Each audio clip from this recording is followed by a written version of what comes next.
name is Bachar Chhadeh. I'm from the American University of Beirut. I'll be presenting my project, Decontaminating Chekka, an art-based campaign for asbestos justice. First, I'll start by discussing asbestos, a common and dangerous substance that lives among us, creating a global epidemic. And then I'll walk you through the anatomy of the epidemic in Lebanon, where I come from. And then I'll zoom into Chekka, my hometown, that has a special relationship with asbestos, where a killer on the loose still roams. And then I'll introduce you to my pilot intervention, a guerrilla roar of sorts that seeks to save Chekka from the danger of asbestos. This is a picture of my neighbors, Ayman and his grandfather Khalid, taken before Khalid's first chemotherapy session. Sadly, a year later, Khalid became one of the 107,000 people who die each year to a silent killer known as asbestos. Asbestos is a mineral fiber that was widely used in construction materials back in the 20th century because of its strength and resistance to heat. However, its harmful effects on the human health, like autoimmune diseases like asthma and emphysema, or Mesothelioma, the rare type of cancer that took Khalid's life, led to the global decline in its use. While despite all the awareness campaigns about the hazardous asbestos, many countries, including my country, Lebanon, have been slow to take action because of its affordability, its widespread availability, or even the difficulty to remove asbestos. Well, the exposure to asbestos may not become evident until 20 to 50 years later, which makes it an unpredictable and silent killer that lives among us. Now, Lebanon's history with asbestos started back in the 1950s with the launch of the biggest asbestos factory in the region. It was especially in Chekka, my hometown in North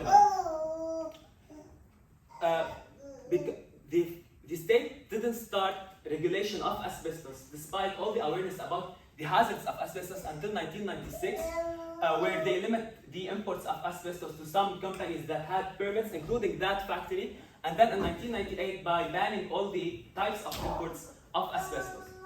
After all these pressures, the factory shut down in 2002. However, all the already existing asbestos were left unregulated.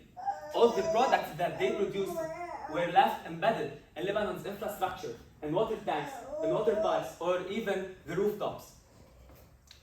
All the use of these tons of asbestos led to an increase, and a notable increase, in Mesothelioma cases in Lebanon, according to the Lebanese Ministry of Public Health. Moreover, a study showed that the number of cases of Mesothelioma in the community around the factory have doubled between 2005 and 2015 alone.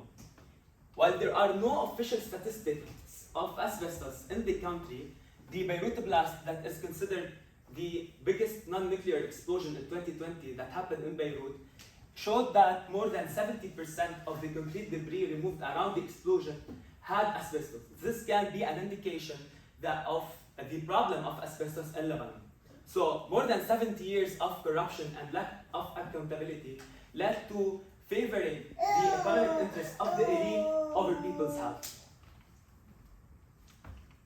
Now welcome to my hometown in North Lebanon, Chekka, where, like the rest of the country, the asbestos is found in all the infrastructure. But more than that, 2 cement factories and their associated quarries have been surrounding our community since 1929.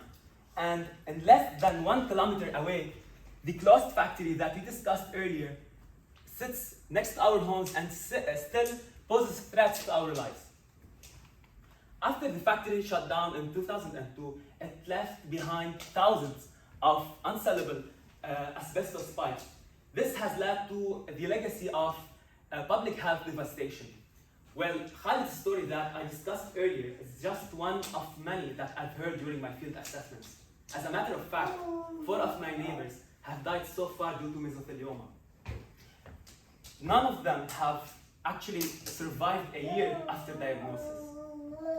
The impact hits even closer to home, as my mom suffers from emphysema that causes struggle in breathing.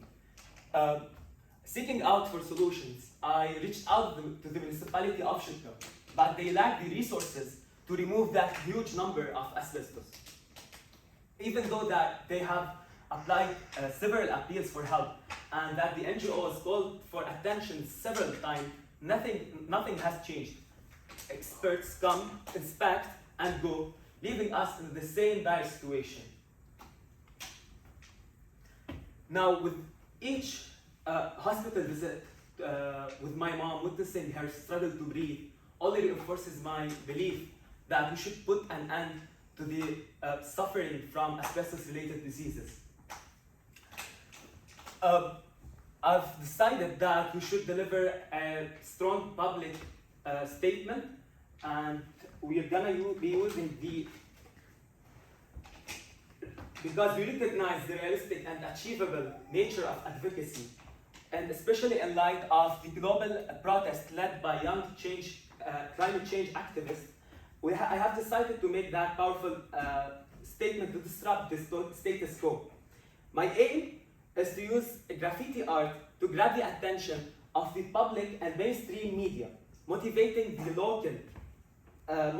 local community to continue demanding action from the authorities to remove the dumped asbestos around the factory area 2 decades ago.